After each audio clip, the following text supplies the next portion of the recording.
வணக்கம் மக்களே, நான் தான் உங்கள் ஜாக்சன். ஸோ இந்த வீடியோ ஒரு ஃப்ரெஷருக்கான வீடியோன்னு வச்சுக்கலாம்.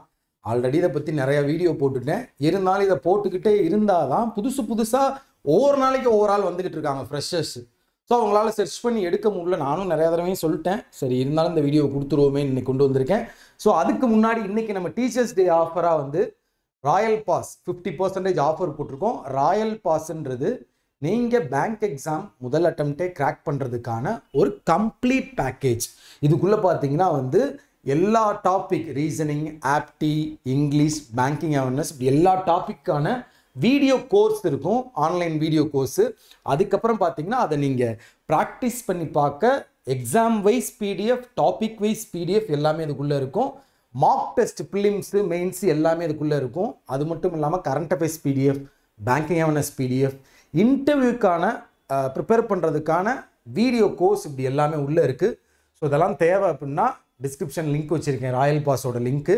கிளிக் பண்ணி பர்ச்சேஸ் பண்ணிக்கோங்க. அதில் அப்ளை கூப்பன் கோடில் CWJ15 யூஸ் பண்ணிங்கன்னா 50% ஆஃபர் கிடைக்கும். ஸோ உங்களுக்கு ஏதாவது குவரிஸ், இதில் ஏதாவது நான் வீடியோ போடுறதுல டவுட்னா கமெண்ட் பண்ணுங்கள். அப்படி இல்லாட்டி இன்ஸ்டால் என்னை ஃபாலோ பண்ணி காண்டாக்ட் பண்ணிக்கோங்க, Jackson_CWJ.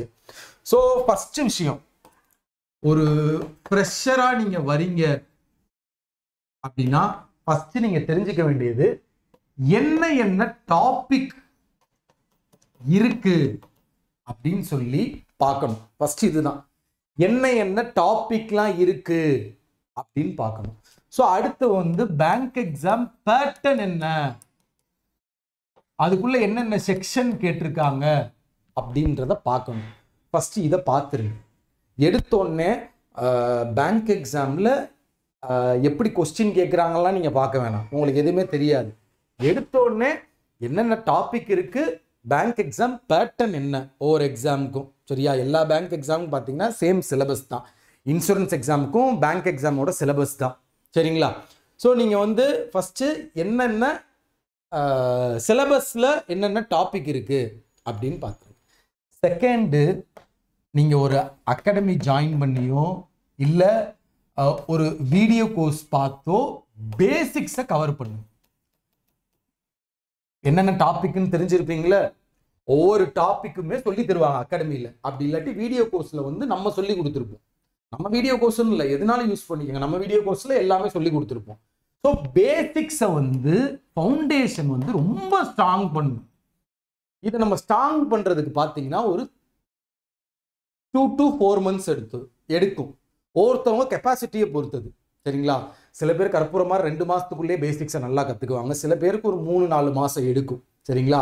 நீங்கள் வந்து பேசிக்ஸை ஸ்ட்ராங் பண்ணாமல் வேற எந்த வேலைக்குள்ளேயும் கையை வைக்கக்கூடாது, போகக்கூடாது. ஃபார் எக்ஸாம்பிள், என்ன தப்பு பண்ணுவாங்கன்னு நான் சொல்கிறேன். ஒரு ஃப்ரெஷராக பிகினராக உள்ளே வராங்கன்னா ஒரு டாபிக் வீடியோ பார்ப்பாங்க, அதுக்கான சம்மை சால்வ் பண்ணி பார்ப்பாங்க. டெய்லி இது நடந்துக்கிட்டே இருக்கும். ஆனால் பார்த்தீங்கன்னா ஒரு 30ஆவது நாள் போகும்போது ஃபஸ்ட்டு 2 நாள் நடந்த டாபிக் பார்த்த வீடியோவை பார்த்துட்டு சம்ம சால்வ் பண்ணி பார்ப்பாங்க, அடுத்து மறந்துடுவாங்க. நான் சொல்கிறது புரியுதா? 30ஆவது நாள் 2 நாள் நடத்தினதை மறந்துடுவாங்க. ஸோ அப்போ என்ன பண்ணுறது? பேசிக்ஸை நல்லா ஸ்ட்ராங் பண்ணிவிட்டு ஃபஸ்ட் நாள் நடத்துகிறத அன்னைக்கே சால்வ் பண்ணி பார்க்கணும். செகண்ட் நாள் நடத்துகிறத அன்னைக்கே சால்வ் பண்ணி பார்க்கணும். அதோட ஃபஸ்ட்டு நாள் நீங்கள் பார்த்த வீடியோவோட பிடிஎஃப்பையும் சால்வ் பண்ணி பார்க்கணும். இப்போ ஒரு 5ஆவது நாள் நீங்கள் வந்து ஒரு டாபிக் கற்றுக்கிறீங்கன்னு வச்சுக்கோங்களேன். முன்னாடி உள்ள 4 நாளோட டாபிக் கற்றுக்கிட்டதோட பிடிஎஃப், அதோட சம்ஸையும் சால்வ் பண்ணி பார்க்கணும். இப்போ ஒரு 30ஆவது நாள் போகும்போது 29 நாள் நீங்கள் கற்றுக்கிட்டதையும் சால்வ் பண்ணி பார்க்கணும். அட்லீஸ்ட் 3 சம், அட்லீஸ்ட் 5 சம் அப்படி எடுத்து நீங்கள் சால்வ் பண்ணி பார்க்கணும். இப்படி நம்ம போகும்போது தான் பேசிக்ஸ், நமக்கு ஃபவுண்டேஷன் வந்து ஸ்ட்ராங் ஆகிக்கிட்டே வரும். ஸோ ஃபஸ்ட்டு என்ன செய்கிறோம்? பேசிக்ஸை ஸ்ட்ராங் பண்ணுறோம்.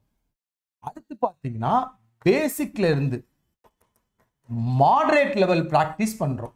அதாவது ஒரு டாபிக் பார்த்துருப்பீங்க, for example time and distance பார்க்குறீங்க குவான்சல் அப்படின்னா, அது பேசிக்ஸ் கவர் பண்ணியிருப்பீங்க. அதில் உள்ள மாடரேட் சம்மும் வீடியோ பார்த்து கவர் பண்ணணும். சரிங்களா? ஃபஸ்ட்டு பேசிக்ஸை ஸ்ட்ராங் பண்ணிட்டு அதுக்கப்புறமா அதில் உள்ள moderate level sums, high level sums இதெல்லாம் வீடியோ பார்த்து லேர்ன் பண்ணி ஸ்ட்ராங் பண்ணணும். சரிங்களா? ஃபோர்த்து, இதை ஸ்ட்ராங் பண்ண பிறகு n number of sums practice பண்ணி பார்க்கணும். நமக்கு வந்து ஒரு 2-3 மாதத்துல பேசிக்லேருந்து ஹை லெவல் வர எல்லா வீடியோவும் பார்த்து எல்லாத்துலேயுமே ஸ்ட்ராங் ஆகிருவீங்க. அதை ஒர்க் அவுட் பண்ணி பார்க்கணும்ல, அது maximum number of sums work out பண்ணி பார்க்கணும். இப்போ சிலாயிசம் பார்க்குறீங்கன்னா அதில் ஒரு 1000 சிலாயிஸும் நீங்கள் சால்வ் பண்ணி பார்த்துருக்கணும். டைம் அண்ட் டிஸ்டன்ஸ் பார்க்குறீங்கன்னா அதில் ஒரு 500 டைம் அண்ட் டிஸ்டன்ஸாவது நீங்கள் சால்வ் பண்ணி பார்த்துருக்கணும் சம்ஸ். ஸோ அப்போ என் நம்பர் ஆஃப் சம்ஸ் ப்ராக்டிஸ் பண்ணணும். சரிங்களா? இதுக்கப்புறமா 5th லெவல் பார்த்தீங்கன்னா உங்களுக்கு ஒரு டைம் தோணும், கான்ஃபிடென்ட் வரும், நம்ம வந்து எந்த சம் கொடுத்தாலும் சால்வ் பண்ண முடியுது அப்படின்னு. எப்படி? ஸ்பீடாக சால்வ் பண்ண சொல்லலை, உங்களை சால்வ் பண்ண முடியுது அப்படின்னு ஒரு கட்டம் உங்களுக்கு வரும். அப்போ வந்து நீங்கள் என்ன செய்யணும்னா ஸ்பீட் ப்ராக்டிஸ், ஸ்பீட் பூஸ்டர், இதெல்லாம் நிறைய நம்ம ராயல் பாஸ்லேயே இருக்குது. ஸ்பீட் பூஸ்டர் எல்லாமே இல்லாட்டி டைமர் வச்சே நம்ம இதில் பிடிஎஃப் கோர்ஸ் இருக்குது. நம்ம ராயல் பாஸ்ல எல்லாமே இருக்குது நீங்கள். சரியா? ஸோ ஸ்பீட் ப்ராக்டிஸ் பண்ணணும். ஸ்பீட் ப்ராக்டிஸ் பண்ணும் பொழுது உங்களை அறியாமே உங்களுக்கு ஸ்பீட் இன்க்ரீஸ் ஆகிக்கிட்டே இருக்கும். ஸ்பீட் ப்ராக்டிஸ்னால் என்னென்னா ஒரு டைமர் செட் பண்ணி அந்த டயத்துக்குள்ளே முடிக்கிறீங்களா, அக்யூரஸியாக முடிக்கிறீங்களா அப்படின்னு சால்வ் பண்ணி பார்க்கணும். சரிங்களா? ஸ்பீட் ப்ராக்டிஸ் பண்ணிவிட்டு அப்பப்போ செக்ஷன் டெஸ்ட் எடுத்துக்கணும். சரிங்களா? செக்ஷன் டெஸ்ட் எடுங்க. கடைசியாக தான் இந்த 8வது விஷயத்துக்கே வரணும், மார்க் டெஸ்ட் எடுக்க. இந்த 7 விஷயத்தையும் கடந்த பிறகு தான் நீங்கள் மார்க் டெஸ்ட்டே எடுக்கணும். எடுத்தோடனே மார்க் டெஸ்ட் எடுத்து கற்றுக்கக்கூடாது. பேசிக்ஸை ஸ்ட்ராங்காக்க 3 to 4 மாதம் கண்டிப்பாக எடுக்கும். நீங்கள் அடுத்து ப்ராக்டிஸ்லாம் பண்ணி ஸ்பீட் ப்ராக்டிஸ்லாம் பண்ணி பக்காவாக ஒரு எக்ஸாமுக்கு ரெடியாக இப்போ உள்ள ட்ரெண்டில் நமக்கு ஒரு 5 months தேவைப்படுது. கன்சிஸ்டன்சியாக 5 months உழைக்கணும். ஒரு நாளைக்கு 8 மணி நேரம் 10 மணி நேரம் படிக்கணுமா 12 மணி நேரம் படிக்கணுமான்றதெல்லாம் முக்கியம் இல்லை. படித்தா எஃபெக்டிவாக ஒரு 3 மணி நேரம் படித்தா கூட ஓகே தான். அந்த 3 மணி நேரமே நம்ம ஒரு 5 நிமிஷம் கூட வேஸ்ட் பண்ணாமல் எஃபெக்டிவாக படிக்கணும். இதுதான் நான் ஃப்ரெஷருக்கு சொல்லுவேன். சரியா? சார் எவ்வளோ நாளில் சார் பாஸ் ஆகலாம்? அது ஓன் கெப்பாசிட்டியை பொறுத்தது. நான் சொல்லிட்டேன், உன்னால் 5 monthக்குள்ளே பக்காவாக இந்த மாதிரி ஃபாலோ பண்ணி போனேன்னா ரெடியாக முடியும். 5 monthக்கு அப்புறம் வர எல்லாத்தையுமே தட்டி தூக்கிடலாம். இப்போ உங்களுக்கு ஒரு டவுட் வரும், சார் நான் எஸ்பிஐ கிளர்க்கு அப்ளை பண்ணணும், RRB PO RRB clerk apply பண்ணணும் அப்படின்னு. ஸோ இப்போ நீங்கள் ஆர்ஆர்பி பிஓ அண்ட் கிளர்க்கு வந்து ஃப்ரெஷர்ஸ் டார்கெட் வைக்கலாம். ஏன்னா 2 மாதம் இருக்குது. சரியா? இந்த 2 மாதத்துல வந்து நீங்கள் பிலிம்ஸ் லெவலுக்கு ரெடியாக முடியும். மெயின்ஸ் கொஞ்சம் கொஞ்சம் பார்த்து வச்சிருக்க முடியும். சரிங்களா? ஸோ ஆர்ஆர்பி பிஓ ஆர்ஆர்பி கிளர்க்கை டார்கெட்டாக வச்சு ரெடி ஆகலாம். எஸ்பிஐ கிளர்க்கு வருதுன்னா அது ஒரு ப்ராக்டிஸ் எக்ஸாமாக நீங்கள் எடுத்துக்கலாம். 20 நாள்லாம் தயாராக முடியாது ஃப்ரெஷரால். இது ஓப்பனாக நான் சொல்லிடுறேன். இது ஒரு ப்ராக்டிஸ் எக்ஸாமாக நீங்கள் எடுத்துக்கலாம். ஸோ இதை தான் நான் சொல்ல விரும்பினேன். உங்களது விடைபெறுவது உங்கள் ஜாக்சன். மறக்காமல் நம்ம ராயல் பாஸ் பர்ச்சேஸ் பண்ணி யூஸ் பண்ணிக்கோங்க. டின் டின் டின்.